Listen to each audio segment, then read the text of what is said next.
This story sheds light on the harrowing and little-known history of South Korea's Brothers' Welfare Center, a place that echoes the horrors of concentration camps and is often compared to the real-life version of the dystopian Squid Game. Despite being a significant part of South Korea's dark history, this chapter only resurfaced in recent years due to documentaries like Kakumu Gooji and Gota, which bravely shared the voices of victims who stayed silent for decades. In 1982, the nightmare began for a bright 12-year-old boy, Chung, who disappeared after being lured away by police under the guise of taking him home. Similarly, in 1983, a 7-year-old girl named Miss Lee and her younger brother fell prey to the same sinister system.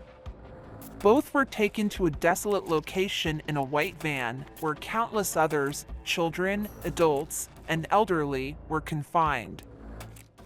Upon arrival, the victims were stripped of their names and identities, given uniforms, and addressed by assigned numbers. Life at the Brothers' Welfare Center was marked by inhumane conditions, forced labor, malnourishment, beatings, and severe punishments. The camp housed thousands of victims who were systematically dehumanized. Daily life was regimented, with labor quotas to meet, and failure to comply led to brutal consequences. The camp operated under the pretense of being a government program aimed at rehabilitating homeless and disabled individuals.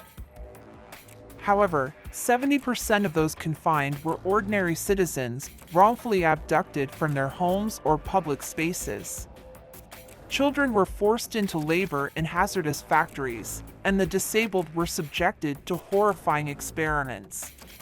Women faced unthinkable abuses, often leading to forced terminations of pregnancies.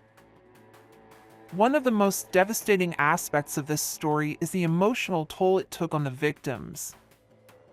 Survivors like Chung recall feeling immense shame and trauma, even as adults, despite the atrocities being no fault of their own. The camp was a hub of manipulation, using religion to justify its actions. Victims were forced to sing church hymns and were brainwashed into believing their suffering was divinely ordained.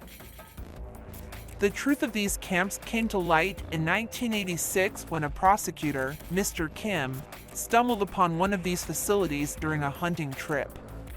He witnessed laborers being mistreated, chained, and herded like animals, leading to an investigation that revealed the appalling conditions and systemic abuse.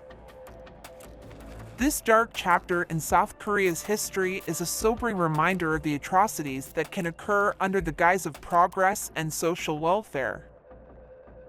The courageous accounts of survivors and investigative work have ensured that the truth cannot be forgotten. These stories not only document the resilience of the human spirit, but also serve as a stark warning to prevent history from repeating itself.